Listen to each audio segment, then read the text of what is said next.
आदिवासी हमसे जुड़े, मैं तो बस ये कहता हूं कि आदिवासी हमसे जुड़े, कट्टर तो हम बना देंगे, कट्टर तो हम बना देंगे। जय जोहार, जय आदिवासी। हेलो,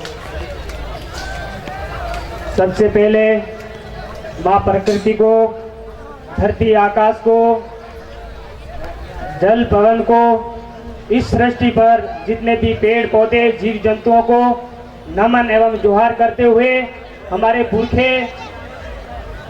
पुरखे बिरसा मुंडा, टांटिया मामा, खांजा नायक, भीमा नायक, राणा पुंजा और तमाम हमारे जो आदिवासियत के लिए जिन्होंने हमारी पुरखों की लड़ाई लड़ी थी, उन सब महापुरुषों को मैं नमन जोहार करते हुए आप सबको पांडल में विराजमान मेरे बड़े बुजुर्ग, नौजवान साथियों, मातृ शक्तियों और भाई बहनों और छोटे छोटे नन्हे मुन्ने बच्चों, बालक बालिकों, आप सबको इस विश्व आदिवासी दिवस के पावन अवसर पर हृदय की गहराई से खूब खूब जोहार, आभार प्रकट करता हूँ। साथियों, आप सबको विदित है कि विश्व आदिवासी दिवस इसी जिले में या इसी राज्य में इसी देश में नहीं बल्कि दुनिया के सारे देशों में बड़े धूमधाम और हर्षोल्लास के साथ मनाया जा रहा है, क्योंकि आज ही के दिन 1994 में यूएनओ ने ये घोषित किया कि जहां जहां भी जिस देश के मूल निवासी है उनकी संस्कृति, उसकी भाषा, उसकी बोली, उनकी पुरखों की जो व्यवस्था है उनको जिंदा और कायम रखने के लिए ये दिन घोषित किया था। तो आज हम उसी कड़ी में आज हम इतने तादाद में एकत्रित हुए हैं। मेरे साथियों, आप सबको पता है कि जब 15 अगस्त 1947 को देश आजाद हुआ और देश आजाद होने के बाद 26 जनवरी 1950 को भारतीय संविधान लागू हुआ। भारतीय संविधान लागू होने के बाद हम लोगों को जो 5वीं और 6वीं अनुसूची के क्षेत्र में हमको आबाद करके रखा, यानी आपको मैं थोड़ा सा और अतीत में लेके जाऊंगा, जानकारी देना चाहूंगा कि हमारे पुरखों ने अंग्रेजों से 1874 में अपने अधिकार लड़ के लिए थे। 1874 में, यानी कि जब ब्रिटिश सरकार और औपनिवेशिक शासन, विदेशी शासन हमारे जब भारत में आए थे, तो उस समय हमारे आदिवासी एरिया थे जो एक्सक्लूडेड क्षेत्र एक था और एक था पार्शियल एक्सक्लूडेड। आप सभी मेरी जानकारी को ध्यान से सुने। एक्सक्लूडेड क्षेत्र कौन सा क्षेत्र था और पार्शियल एक्सक्लूडेड क्षेत्र कौन सा था? जब 1874 में हमारे आदिवासियों ने जो अंग्रेजों से लड़कर हमारे अधिकार लिए थे, एक्सक्लूडेड क्षेत्र वो थे जो आज हम 5वीं अनुसूची क्षेत्र में आ रहे हैं। 5वीं अनुसूची क्षेत्र वो है जो भारत के मध्य भूभाग में, जो आज हम जो गुजरात है, महाराष्ट्र है, मध्य प्रदेश है, राजस्थान है, जो तमाम हमारे भारत के मध्य भूभाग के जो क्षेत्र हैं वो हमारे एक्सक्लूडेड क्षेत्र में यानी 5वीं अनुसूची के क्षेत्र में आबाद रखा था उस समय। और जो 6ठी अनुसूची है वो पूर्वोत्तर भारत के जो छत्तीसगढ़ है, मणिपुर है, अरुणाचल प्रदेश है, त्रिपुरा है, जो भी हमारे जो राज्य है, आज जो राज्य पुनर्गठन होने के बाद जो राज्य बने वो क्षेत्र है हमारे 6ठी अनुसूची के क्षेत्र थे, उसको पार्शियल एक्सक्लूडेड माना गया था उस समय। तो हमारे पूर्वजों ने उस समय 5वीं और 6ठी अनुसूची को अंग्रेजों को लड़कर ले लिया था, लेकिन जब धीरे धीरे अंग्रेजों और यहाँ के जो देसी राजा रजवाड़ों की जो शासन चल रहा था, उनके बीच में जब हमारे देश में आंदोलन होता, राष्ट्रवादी के नाम पर जब आंदोलन हो रहा था, तो यानी भारत को एक आजादी चाहिए थी, तो उस नाम से एक आंदोलन हो रहा था। सभी साथी एक बार बैठ जावे।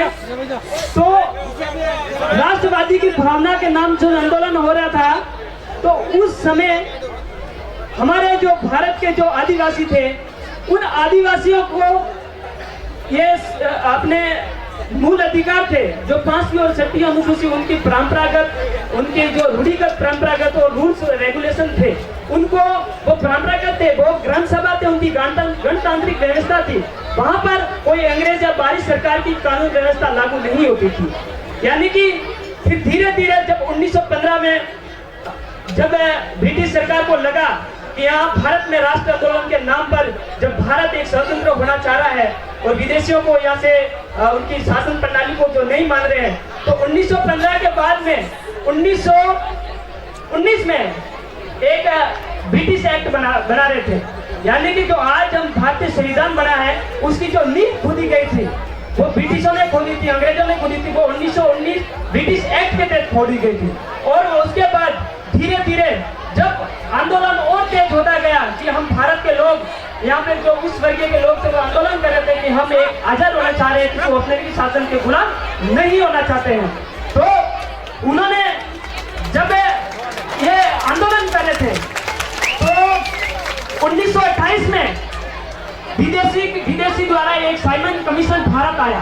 साइमन कमीशन इसलिए भारत आया 1928 में कि भारत के जो लोग हैं, जो यहाँ के आदिवासी लोग हैं, उनके रूल्स और रेगुलेशन क्या है, उनकी परंपरागत उनके रूल्स हैं, उनको आबाद रखना है, क्या करना है, उस संबंध में जो बाहरी लोग साइमन कमीशन भारत आया।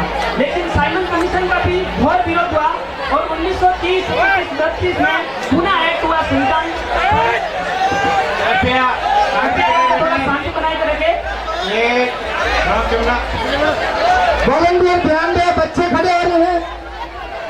वॉलंटियर जो भी है आप सभी वॉलंटियर ध्यान दे, अपने यात्रा बच्चों को बताने में सहयोग करें। हेलो वॉलंटियर ध्यान दे। हेलो हेलो जो भी है आप सभी लोग अपनी जगह पर एक बार बैठ जावे, अव्यवस्था नहीं करें। नहीं कैमरा है, आपकी शूटिंग ली जा रही है, शांति से बने रहिए। एक बार सभी जय जोहार का नारा है, भारत देश हमारा है, जय जोहार का नारा है, भारत देश हमारा है। तो साथियों पुनः मैं आपको जो जानकारी दे रहा हूँ कि 1929 में जो साइमन कमीशन भारत आया था वो ये समझने के लिए आया था कि भारत के लोग हैं वो किस तरह अपना शासन चलाना चाह रहे हैं। तो 1930, 31, 32 में तीन पूना पैक्ट का बैठक हुई और उसके बाद 1935 में 35 का जो 1935 वाला जो वर्ष था वो अंग्रेजों और भारत के उस वर्ग के लोगों के बीच में जबरदस्त संविधान बनाने का वो समय था। 1935 में भारत के लोगों ने अंग्रेज की शासन प्रणाली पर विरोध किया और 1935 से लेकर 1945 तक हमारे आदिवासियों का जो 1874 में आदिवासियों ने जो अंग्रेजों से लड़कर हमारे पुरखों ने जो अधिकार लिया हुआ वो उस पर कोई चर्चा नहीं हुई। 1935 से 1945 यानी द्वितीय विश्व युद्ध के समय तक तो 10 साल तक हमारे जो इस संविधान सभा हो रही थी अंग्रेजों और भारत के बीच में जो ड्राफ्टिंग हो रही थी संविधान की, उसमें हमारे आदिवासियों पर कोई विशेष बात नहीं हुई थी। तो उसके बाद 1945 में भारत में कैबिनेट मिशन आया। कैबिनेट मिशन ये जानने के लिए आया कि वहाँ के समय समय पर बाहरी औपनिवेशिक शासनकाल ने यहाँ पर रूल्स रेगुलेशन बनाने के लिए और जो अंग्रेज ब्रिटिश सरकार थे जो ब्रिटेन से आए थे उन्होंने कमेटी बनकर भेजी थी। तो 1945 में हमारे जो संविधान सभा की जो समितियां बनी थी तो उस समय 1945 से लेके 1948 तक हमारे आदिवासियों की जो आवाज बुलंद की थी तो वो थे जयपाल सिंह मुंडा। एकमात्र जयपाल सिंह मुंडा थे। यानी 1945 में 300 रियासतें और उन रियासतें और राजा रजवाड़े के लोग प्रतिनिधित्व कर रहे थे, उसमें हमारा 3 मात्र आदिवासी प्रतिनिधित्व कर रहे थे उस संविधान सभा की ड्राफ्टिंग कमेटी में। उसमें हमारे जयपाल सिंह मुंडा एक अकेला व्यक्ति था, यानी 2 व्यक्ति थे वो भी मतलब प्रतिनिधित्व करके आ रहे थे तो वो अंग्रेज के पक्ष में थे और मात्र एक रहा था जयपाल सिंह जी मुंडा। और जयपाल सिंह मुंडा 1945 से 1948 तक हमारे संविधान की ड्राफ्टिंग कमेटी में हमारी हक अधिकार और 5वीं और 6वीं अनुसूची को आबाद रखने के लिए उन्होंने उस ड्राफ्टिंग कमेटी में हमेशा अपना पक्ष रखा। लेकिन अंत समय यह था जब भारत को आजाद का सूरज दिख रहा था तो उस समय हमारे जो जयपाल सिंह मुंडा था उनको अनदेखा करके और गैर आदिवासी को हमारा प्रतिनिधित्व बनाया जो हमारे बप्पन हट्टन थे। तो बप्पन हट्टन को भी अनदेखा किया और उन्होंने 26 नवंबर 1949 का भारतीय संविधान को अंगीकृत किया, 26 नवंबर, और असल में 26 जनवरी 1950 को भारतीय संविधान लागू हुआ। भारतीय संविधान लागू होने के बाद मैं आपको बताना चाहूंगा कि जो हमारे पुरखों ने हमारे 5वीं और 6वीं अनुसूची को लड़कर ली थी, और उसको संविधान बनने के बाद हमारे पास हक क्या रहा। हमारे जो अधिकार थे 5वीं और 6वीं अनुसूची को, उनको मौलिक अधिकार या फंडामेंटल राइट्स का प्रावधान देकर उनको बहुत कमजोर और उनको छोटी और उनको घायल किया गया। तो उस समय हमारे 5वीं और 6वीं अनुसूची बहुत नीचे दब गई। तो 26 जनवरी 1950 के बाद जब भारतीय संविधान हुआ तो हमारे जो संविधान में 5वीं और 6वीं अनुसूची को तो आबाद तो रखा, लेकिन आज पर धरातल पर किसी को व्यवस्थित रूप से लागू और उनका हमको हक और अधिकार नहीं दिया।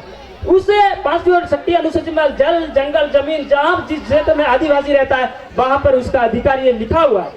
लेकिन आज आपको बताना चाहूंगा कि 5वीं और 6वीं अनुसूची का जो नेतृत्व कौन कर रहे हैं, एक आपको बताना चाहूंगा, TSC tribal advisory council. TSC tribal advisory counselling है, हर स्टेट में जब बनी है वो आदिवासियों के संवर्धन और उनके विकास और उनके उत्थान के लिए बात करती है। तो क्या टीएससी में हमारे जो आदिवासी प्रतिनिधित्व कर रहे हैं क्या? आपको पता होगा कि कांग्रेस बीजेपी के लोग जो गैर आदिवासी के समझागिरी करते हैं और वो लोग उस टीएससी के सदस्य बने।